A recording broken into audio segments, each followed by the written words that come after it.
supaya Yesus betah tinggal di dalam diri kita. Lalu kemudian kata Bunda Maria, nanti Yesus sendiri yang akan memberitahukan dengan cara apa engkau akan mempersatukan dan menyatukan diri dengan Dia. Nah, jadi untuk selanjutnya, kalau Yesus sudah ada di dalam diri kita terus, kalau Yesus sudah betah tinggal bersama kita, bahkan tadi dikatakan Yesus itu senang dan penuh dengan sukacita, penuh dengan kasih dan sukacita tinggal bersama kita, maka pasti Yesus juga akan terus-menerus memberitahukan kepada kita step by step. Kamu harus begini, kamu harus begitu, ya. Nanti dikasih tahu, ya, dituntun terus-menerus setiap langkah kita, ya. Tiap langkahku diatur oleh Dia. Jadi setiap langkah kita akan diatur oleh Yesus, ya. Yesus, engkaulah andalanku. Kalau kita mengandalkan Yesus, itu pasti step by step itu diarahkan terus-menerus oleh Yesus, ya. Maka Bunda Maria juga mengatakan ini, Ia sendiri akan memberitahukan kepadamu dengan cara apa engkau akan mempersatukan dan menyatukan diri dengan Dia. Ya, teman-teman, kita nggak usah memikirkan gimana caranya menyatukan diri dengan Tuhan, tetapi kita harus terus-menerus menyadari, yang penting itu, menyadari bahwa Yesus ada di dalam diri kita. Ini yang sering kali kita lupa. Kalau kita tidak sadar Yesus ada di dalam diri kita, itu pasti kita juga melupakan Dia. Tapi kalau kita sadar bahwa oh iya, Yesus ada bersama saya nggak alone, saya nggak sendirian. Yesus menemani saya. Yang namanya ada teman, itu pasti kita juga kepengen ngobrol. Ya kan? Kita kalau ketemu teman kan, aduh nggak bisa di stop kalau sudah akrab, ya nggak? Ya kan, Bu Ros ya? Kalau ketemu orang yang sudah Nggak ada akrab, wah, habis-habisnya. sudah nggak ada habis-habisnya. Nggak terasa 3 jam, 4 jam. Padahal awalnya, ya udah kita ketemuan di mall ngobrol paling juga 1 jam gitu ya. Begitu ketemu nih, tiba-tiba ngoceh ke sana sini, nggak habis-habisnya. Ya, itu membayangkan bahwa relasi sangat menyenangkan. Maka bagaimana kalau kita bisa sampai punya relasi yang menyenangkan dengan Yesus? Wah, itu tadi nggak ada habis-habisnya, ngobrol terus, ada aja yang diomongin dan asik pastinya, ya kan? Nah, itu nasihat-nasihat yang diberikan oleh Bunda Maria kepada Faustina dan juga berlaku kepada kita semua. Bagaimana caranya mempersiapkan hati, mempersiapkan diri dalam menyambut pesta Natal nanti. Oke. Nah, sekarang kita lihat nomor yang lain. Silakan, siapa mau membacakannya, mau gantian boleh, mau purus lagi boleh. Ada yang mau? Ibu, Bapak, Ibu?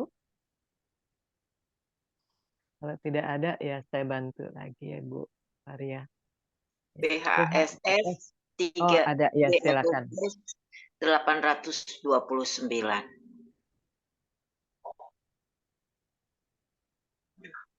Dalam misa kudus, bayi Yesus yang mungil adalah sukacita jiwaku. Seringkali jarak tidak ada lagi yang melihat seorang imam tertentu yang membawa dia turun. Aduh. Dengan kerinduan yang besar, aku sedang menantikan Natal. Bersama dengan Bunda yang amat kudus, aku hidup dalam pengharapan. Iya, baik. Terima kasih Bu Ana. Bu Ana Ya. ini sahabat saya dari Bekasi. Mama Bu. Iya, malam.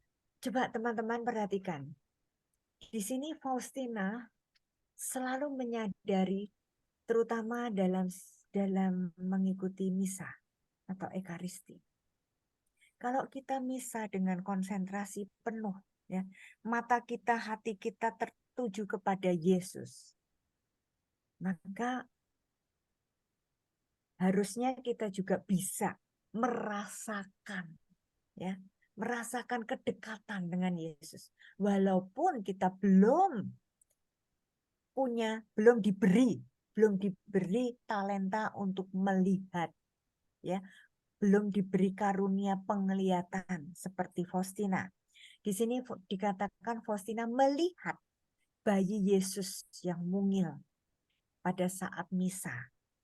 Nah, walaupun kita belum bisa melihat wajah Yesus, ya, wujud bayi seperti Faustina lihat, tetapi setidaknya kita bisa merasakan kedekatan, merasakan kehadiran Allah itu dalam setiap misa. Mestinya begitu. Tapi jujur, saya sendiri juga masih sering. Fisik saya ada di situ, duduk manis, mata saya melihat pastornya, telinga saya mendengar pastornya, tapi pikiran saya bisa kadang-kadang ke sana, ke sini, melanglang buana, sehingga hati saya bebal, belum bisa merasakan atau tidak selalu dapat merasakan relasi yang erat dengan Tuhan. Nah, padahal kita belajar dari Faustina bahwa tidak ada jarak lagi dengan Yesus. Artinya sangat amat dekat. Bahkan dikatakan Faustina itu bisa loh bersatu dengan Yesus. Bayangkan bagaimana dengan kita. Ya kan? Merayakan Ekaristi, kita terima hosti. Padahal Yesus mengatakan barang siapa makan dan minum tubuhku dan darahku, aku di dalam dia dan dia di dalam aku. Artinya bersatu. Tapi ternyata kenyataan dalam kehidupan kita masih jauh untuk menyadari hal ini. Ya, mari kita belajar seperti Faustina. Dengan kerinduan yang besar, aku sedang menantikan Natal. Nah, ini refleksi buat kita. Apakah sungguh saat ini, masa Advent sudah masuk ke minggu kedua ini, hatiku rindu untuk segera berjumpa dengan bayi Yesus? Apakah sungguh saya rindu menantikan kelahiran Yesus? Nah, itu refleksi buat kita. Sungguh rindu apa enggak? Kita belajar dari Faustina, kerinduan yang besar sedang menantikan Natal. Seperti saat kita dulu pacaran, ya kan? Kalau lagi pacaran kan rindu terus, ya kan? Kalau nggak ketemu semenit aja sudah bingung. Nah, mari kita juga menciptakan suasana seperti itu dengan Yesus Kristus. Lalu Faustina mengatakan, bersama dengan Bunda yang amat kudus, aku hidup dalam pengharapan. Ini mau menunjukkan relasi antara Yesus dan Bundanya itu juga selalu bersatu. Di mana ada Bunda Maria, di situ pasti ada Yesus. Karena Bunda Maria dan Yesus itu bersatu. Ya, maka waktu Yesus naik ke surga, Bunda Maria juga diangkat ke surga, ikut bersama Yesus. Ya, ibu dan anak itu selalu bersatu. Maka mari kita juga menyadari bahwa kalau kita mau ketemu Yesus, kita juga ketemu Bunda Maria. Di situ ada Bunda Maria, di situ juga ada Yesus. Faustina mengatakan, bersama dengan Bunda yang amat kudus, aku hidup dalam pengharapan. Ya, Bunda Maria lah yang membawa Yesus ke dunia ini. Melalui rahim Bunda Maria, kita bisa menerima Yesus sebagai manusia. Maka di Gereja Katolik, Bunda Maria itu diangkat sebagai manusia, satu-satunya manusia yang diangkat secara luar biasa di Gereja Katolik. Bunda Maria menjadi teladan hidup kita. Bunda Maria menjadi pelindung kita. Bunda Maria menjadi Bunda yang sangat mencintai kita, melebihi ibu kandung kita. Coba bayangkan itu. Ya. Nah, jadi nggak ada salahnya kita terus-menerus membina hubungan juga dengan Bunda Maria. Maka doa Salam Maria itu Magnificat atau doa Angelus itu tiap hari kita doakan 3 kali, jam 6 pagi, jam 12 siang, dan jam 6 sore. Kita memberi salam pada Bunda. Kita menghormati Bunda Maria. Karena bersama dengan Bunda Maria ada Yesus. Ya, ini luar biasa. Dan luar biasa banget nih gereja Katolik kita ini. Yang selalu menekankan penghormatan kepada Bunda Maria. Oke, berikutnya silakan. Oh, sorry, ini masih kelanjutannya dari yang tadi. Ya.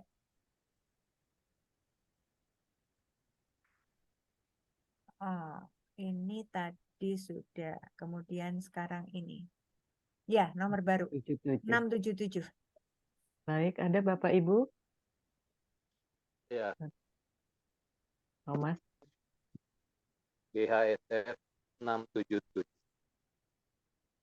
15 Agustus 1936. Dalam misa yang dipimpin oleh Pastor Andreas, sesaat sebelum pengangkatan hosti dalam doa syukur agung, kehadiran Allah meliputi jiwaku yang ditarik ke arah altar. Kemudian, aku melihat Bunda Allah bersama bayi Yesus. Bayi Yesus berpegang pada tangan Bunda kita. Sesaat kemudian, bayi Yesus lari dengan sukacita ke tengah altar. Dan Bunda Allah berkata kepadaku, "Lihatlah, dengan ketenangan macam apa aku menyerahkan Yesus ke dalam tangannya. Demikian pula, engkau harus mempercayakan jiwamu dan menjadi seperti seorang anak kepadanya." Baik, terima kasih Pak Frans. Ini nanti masih ada kelanjutannya, tapi kita mau bahas dulu. Ya, lagi-lagi ini pada saat misa, pada saat ekaristi, ya, ini lebih dirinci lagi. Saat misa, khususnya sesaat sebelum pengangkatan hosti dalam doa syukur agung. Faustina merasakan kehadiran Allah yang luar biasa. Di sini dikatakan Faustina mengalami ditarik ke arah altar. Nah, karena dia fokus, dia sungguh-sungguh konsentrasi dalam mengikuti ekaristi. Ya, maka jiwanya juga merasakan tarikan kehadiran Allah itu luar biasa, energi Allah itu luar biasa.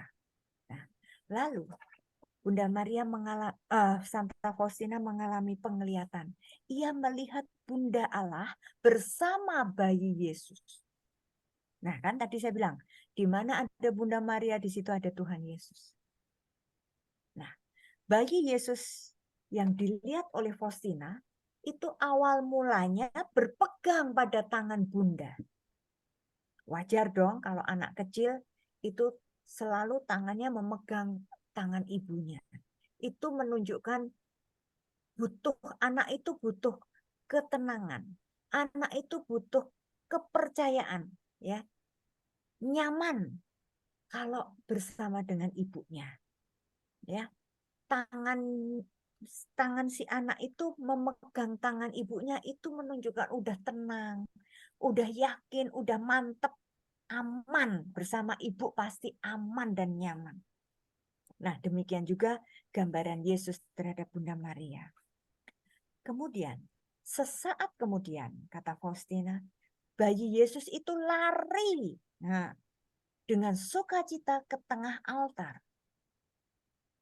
Ya, jadi memisahkan diri dari Bunda Maria, lari ke tengah altar.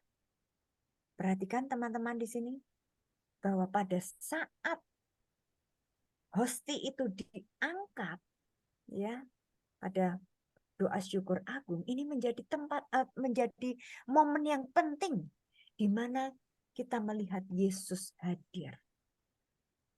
Sebelum pastor mengatakan inilah tubuh Kristus.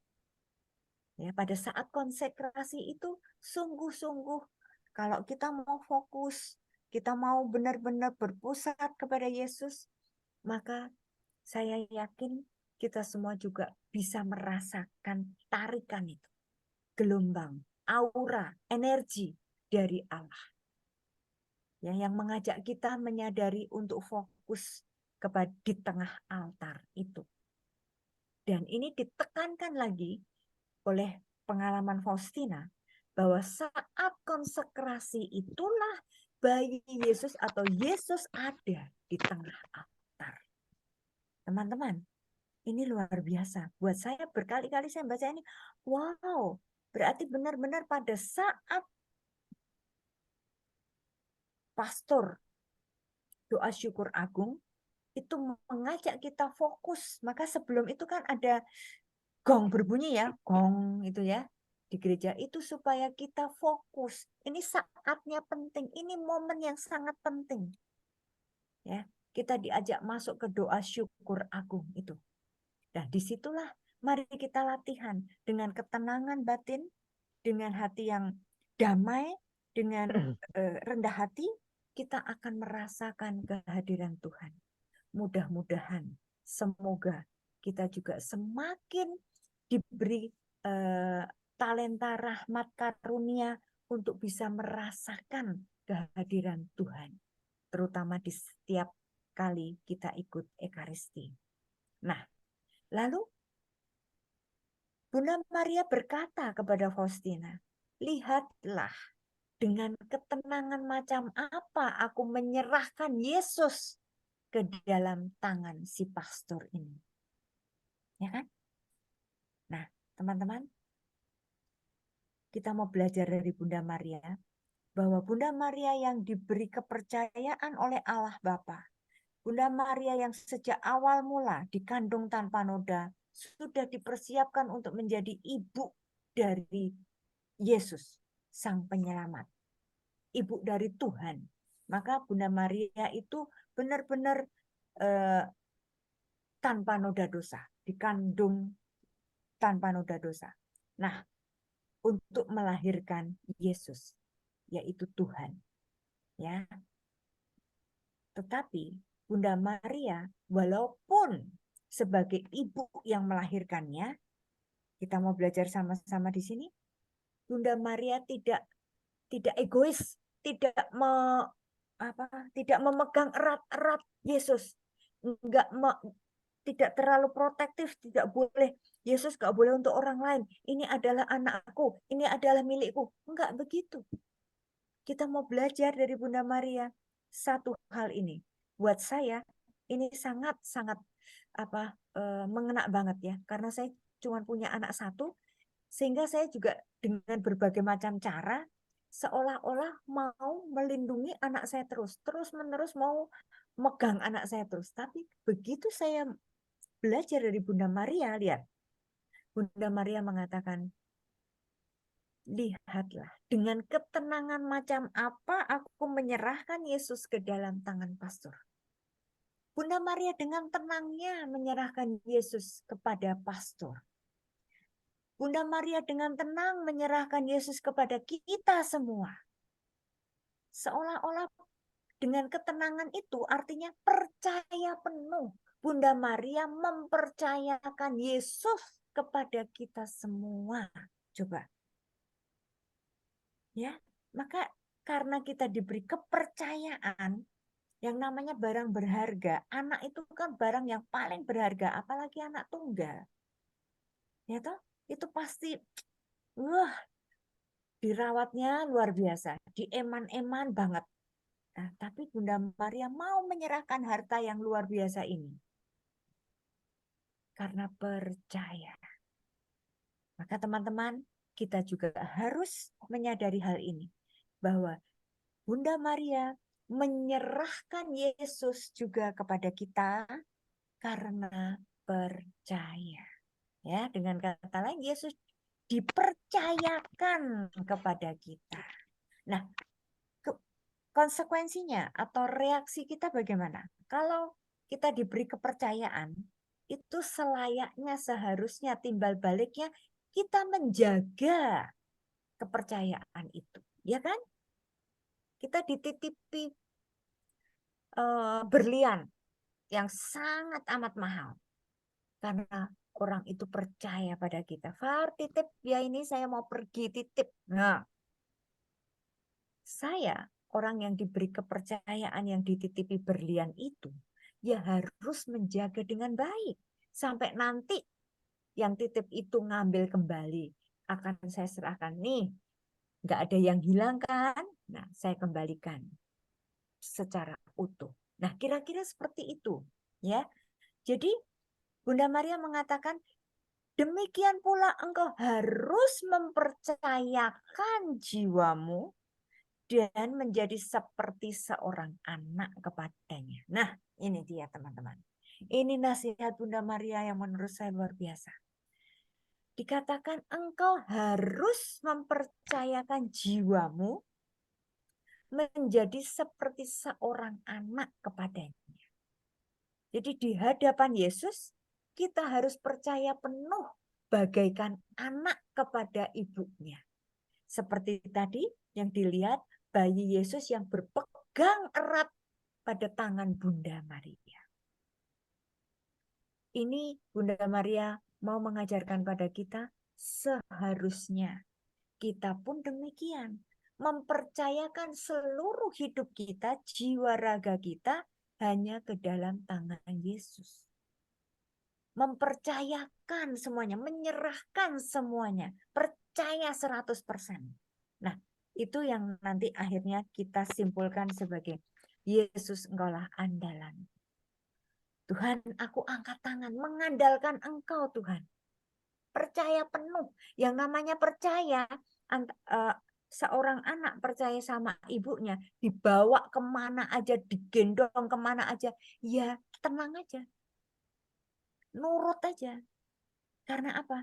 Karena percaya bahwa ibunya pasti memberi yang terbaik. Ibunya tidak pernah mencelakakan. Ini, ya. Jadi ini nasihat yang menurut saya harus kita ingat terus. Engkau harus mempercayakan jiwamu kepada Yesus, ya, seperti seorang anak yang percaya kepada orang tuanya. Percaya 100%. Mau dibawa kemana aja, ikut aja. Karena yakin, yang namanya percaya itu pasti punya keyakinan. Saya yakin kalau saya bersama Yesus pasti semuanya aman, damai, sejahtera. Karena Yesus datang untuk menyelamatkan, bukan untuk menjerumuskan, bukan untuk mematikan, tapi sebaliknya Yesus memberikan kehidupan, bahkan hidup yang kekal. Wih, keren, ya kan? Oke, lanjut yang berikutnya.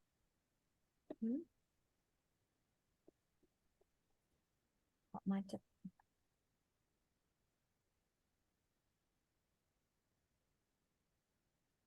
Nah, kenapa ini?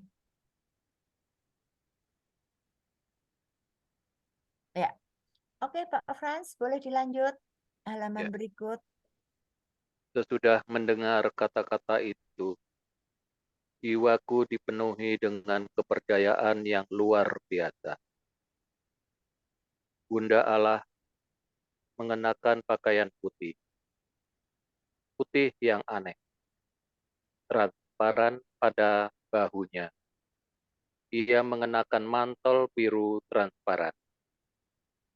Birunya mirip langit dengan kepala tampak kerudung dan rambut terurai. Ia tampak sangat cantik dan elok yang tak terperi. Ia memandang Pastor Andras dengan amat mesra. Tetapi sesaat kemudian, imam mematahkan anak yang mungil itu, dan darah segar memancar keluar. Pastor Andras membungkuk ke depan dan menyambut Yesus yang benar-benar hidup itu dalam diri. Apakah ia memakannya? Aku tidak tahu bagaimana itu terjadi. Yesus, Yesus, aku tidak dapat mengikuti Engkau karena dalam sekejap Engkau menjadi tak terselami olehku. Iya, baik. Terima kasih Pak Frans. Teman-teman, ini kita mau melihat mujizat Ekaristi. Ya, ini di sini luar biasa. Tadi Pak Frans membacakan, saya juga ikut membayangkan. Diceritakan di sini secara detail bagaimana Bunda Allah itu. Bunda Allah itu orang yang perempuan yang sangat cantik dan elok tak terperi, coba tuh. Ya kan? Pasti kalau bapak-bapak melihat perempuan yang sangat cantik dan elok tak terperi, pasti sudah mengagumi luar biasa. Menjadi pengagum yang luar biasa. Bunda Maria itu begitu. Begitu sangat cantik dan elok tak terperi. Nah, ini secara detail dijelaskan pakai pakaian putih, ya kan? Putihnya transparan, maksudnya transparan bukan yang seksi kelihatan dalamnya, bukan, tetapi maksudnya berkilau. Pada bahunya ada mantel biru yang transparan, birunya mirip langit tuh, pokoknya bagus banget itu. Seperti patung-patung yang kita lihat itu, ya. Nah, ini yang paling penting di sini adalah Bunda Maria memandang Pastor Andreas. Kenapa? Karena Yesus tadi lari di meja altar. Ya, Yesus ada bersama Pastor Andreas. Maka Bunda Maria melihat ke arah Pastor Andreas dikatakan dengan amat mesra. Bukan memandang Pastor Andreas dengan mesra, tetapi karena ada Yesus di situ. Hubungan ibu dan anak itu selalu mesra. Nah, kemudian sesaat kemudian dikatakan imam mematahkan anak yang mungil itu. Nah, ini pada saat konsekrasi, pastor itu mematahkan sedikit dari membagikan hosti. Ini terjadi mujizat. Faustina melihat darah segar memancar dari hosti yang dipatahkan oleh Pastor Andreas. Maka benar sekali kalau Yesus mengatakan inilah tubuhku dan inilah darahku. Ya kan? Dan kita juga tahu ada beberapa pengalaman dari santo atau santa yang mengalami hosti yang berubah menjadi darah. Kadang-kadang ada yang daging segar, ya. Itu mau membuktikan bahwa Yesus itu sungguh-sungguh manusia, ya. Lalu di sini dikatakan bahwa Pastor Andreas membungkuk ke depan dan menyambut Yesus yang benar-benar hidup itu dalam dirinya. Nah, ini disaksikan oleh Bunda Maria, ya. Jadi Bunda Maria menyerahkan dengan tenang kepada Pastor Andreas karena percaya bahwa Yesus anaknya yang masih bayi itu tidak mungkin disia-siakan, tidak dicelakakan, ya. Percaya penuh bahwa Yesus yang diserahkan kepada Pastor Andreas itu termasuk kepada kita semua pasti akan terjaga dengan baik. Pasti akan dihormati, ya, pasti akan disayang karena Yesus juga menyayangi kita. Nah, itu luar biasa ya. Semakin jelas makna dari Natal, ya, bayi Yesus. Oke, nih sekarang perayaan Natalnya nih. Tanggal 25 Desember. Nah, oke, siapa yang mau membacakan? Baik, ada Bapak Ibu? Mas bantu baca ya. Ya, silakan. BHSF 846. 25 Desember 1936, Misa tengah malam. Dalam misa, hadiran Allah menembus diriku terus-menerus sesaat sebelum pengangkatan hosti dalam doa syukur agung. aku melihat Bunda Allah dan bayi Yesus dan orang tua yang kudus. Bunda yang amat kudus mengucapkan kata-kata ini kepadaku. Putriku Faustina, ambillah harta yang paling berharga ini. Dan ia menyerahkan bayi Yesus kepadaku. Ketika aku menerima Yesus dengan tanganku, jiwaku merasakan sukacita yang tak terperikan, sehingga aku tidak dapat melukis. Iya, baik. Terima kasih, Bro Thomas. Teman-teman, ini puncaknya pada saat Natal, misa tengah malam. Apa yang dialami oleh Faustina? Ia melihat Bunda Allah dan bayi Yesus dan orang tua yang kudus. Artinya siapa juga ada di sana? Santo Yosef. Ya, ada Santo Yosef juga. Nah, lalu Faustina mendengar nasihat dari Bunda Maria. Putriku Faustina. Ini penting ya. Kita boleh menggantikan dengan nama putriku Varia. Nah, boleh menggantikan dengan nama putraku Thomas, ya kan? Putraku Franz, siapapun yang ada di sini. Boleh kita menggantikan itu. Lalu coba ulang-ulang kalimat ini. Ambillah harta yang paling berharga ini. Kemudian Bunda Maria menyerahkan bayi Yesus kepada kita. Coba teman-teman, ini nanti diulang-ulang sambil dibayangkan kita menerima harta yang paling berharga yang diberikan langsung oleh pemiliknya, oleh Bunda Maria. Bunda Maria memberikan kepada kita semua, yaitu bayi Yesus sebagai harta yang paling berharga. Maka teman-teman, dari tadi saya sudah mengatakan, kalau kita diberi kepercayaan, diberi hadiah yang luar biasa, harta yang paling berharga, maka bagaimana tindakan kita? Atau bagaimana respon kita? Kita harus bertanggung jawab.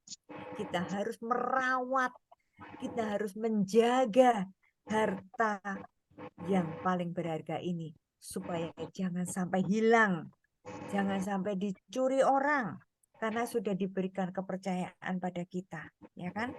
Harus benar-benar disayang, dirawat, dijaga, ditaruh di tempat yang paling aman dan seterusnya.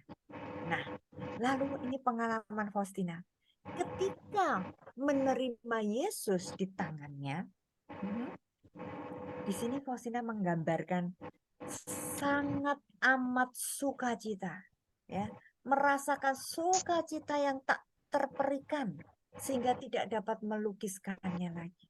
Nah, teman-teman, yuk kita coba membayangkan, merefleksikan, mengingat apakah pada saat kita menerima hosti di saat Ekaristi, sungguh-sungguh kita merasakan sukacita yang luar biasa, atau biasa-biasa saja, atau malah menjadi sedih, atau malah pikirannya kemana-mana, tidak menyadari bahwa yang baru saja masuk ke mulut kita, masuk ke dalam jiwa kita, ke hati kita adalah Yesus, yang merupakan harta yang paling berharga dari Bunda Maria yang diberikan kepada kita, yang dipercayakan untuk kita. Nah loh, luar biasa ya.